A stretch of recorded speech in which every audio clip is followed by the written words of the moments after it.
எல்லாருக்கும் வணக்கம். எல்லோரும் எப்படி இருக்கீங்க? கண்டிப்பாக நல்லா இருப்பீங்கன்னு நம்புகிறேன். நான் நைட் டைமில் இங்கே எடுத்துகிட்டு இருக்கனால பேக்ரவுண்ட் கொஞ்சம் இப்படி தான் இருக்கும். அட்ஜஸ்ட் பண்ணிக்கோங்க.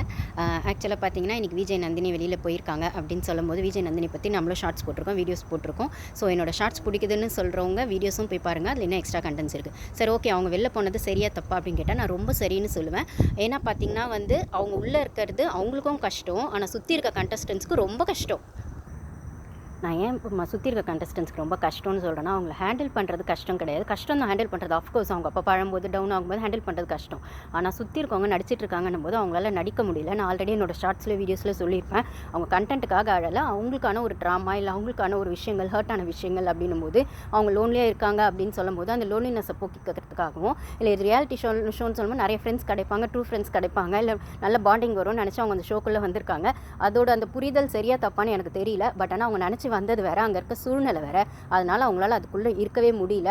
ஆக்சுவலி பார்த்தீங்கன்னா ரொம்ப நியாயமாக ரொம்ப எஃபோர்ட் போட்டு எஃபிஷியண்ட்டாக இருக்கணும்னு நினைக்கிறவங்களுக்கு ஒரு சின்ன போய் எதிர்க்க சொன்னாலுமே இல்லை நம்ம முன்னாடி ஒன்று பேசிட்டு பின்னாடி ஒன்று பேசுகிறாங்கன்னு தெரிஞ்சாலுமே அவங்களோட அந்த சென்சிட்டிவான விஷயங்களை அவங்களுக்கு அந்த முன்னாடி இருக்கவங்க போய் சொல்கிறாங்க, ஃபேக்காக இருக்காங்க, முன்னாடி ஒன்று பேசுகிறாங்க பின்னாடி ஒன்று பேசுகிறாங்க அப்படின்னும் போது அக்செப்ட் பண்ண முடியாது. அந்த மனநிலைமையில் தான் விஜய் நந்தினி இருக்காங்க.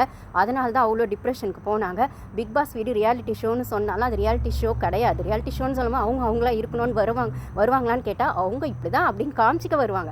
ஆனால் அவங்க தான் அப்படின்னா மேபி டாமினன்ஸை காட்டி நான் இப்படி தானே சொல்கிறதுக்கான விஷயங்கள் அங்கே இருக்கலாம். ஆனால் நிஜமாக நல்லவங்க அப்படின்னு சொல்லும்போது நல்லவங்களாக இருக்கவங்க அந்த கேமில் கண்டென்ட் கொடுக்க முடியாது, போர் அடிக்கும் அப்படின்றதுனால கண்டென்ட் கொடுக்கணுன்றதுக்காகவே ஏதாவது செய்வாங்கன்னா அப்போது நந்தினி மாதிரி இருக்க ஆளுங்க எப்பயுமே உண்மையாக இருக்கணும், செய்யணும் அப்படின்னு சொல்லும்போது கனியாக்கா இப்போ அந்த சால்ட்டில் பண்ணதை அவங்க கண்டென்ட்காக சுவாரஸ்யத்துக்காக பண்ணாங்க. அது தப்போ சரியோ ஆனால் விஜய் நந்தினி பார்வையில் நீங்கள் அவ்வளோ உண்மையாக சமைச்சு போடுவீங்க அன்னலட்சுமி அப்படி சொல்லுவேன், ஆனால் நீங்கள் இப்படி பண்ணிட்டீங்களே அப்படிங்கிறது இருக்குது. அப்போ எல்லாருமே முன்னாடி ஒன்று பேசுகிறாங்க பின்னாடி ஒன்று பேசுகிறாங்கன்னும் போது அந்த விஷயத்தை அவங்களால அக்செப்ட் பண்ண முடியல. யாரையும் முழுசாக அவங்களா பார்க்க முடியலன்னும் போது விஜய் நந்தினி அந்த வீட்டை விட்டு வெளில போனது ரொம்ப நல்லது. இன்னும் அவங்க கொஞ்சம் டிப்ரெஸ் ஆகி போயிருக்க வேண்டாம் அப்படின்னும் போது அவங்க அந்த ஷோக்கே வந்திருக்கக்கூடாது.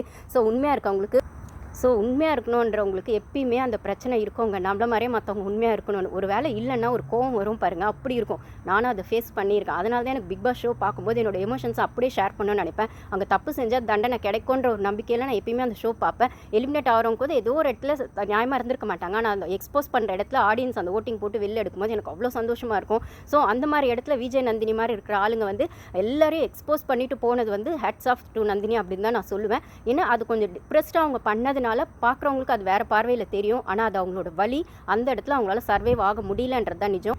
இதில் விஜய் பாரு நடுவில் வந்தது எல்லாரும் ஆட்டிடியூட்னு சொல்கிறாங்க. லைவில் பார்த்தீங்கன்னா விஜய் பாரு, கலையரசன் இவங்கெல்லாம் உட்காந்து நந்தினியை ரொம்ப கம்ஃபர்டபுளாக சிரித்து வச்சுட்டு இருந்தாங்க அதுக்கு முன்னாடி சீன்லலாம். ஸோ அந்த ஒரு ஃப்ரெண்ட்ஷிப்பில் தான் விஜய் பாரு அங்கே வந்தாங்க.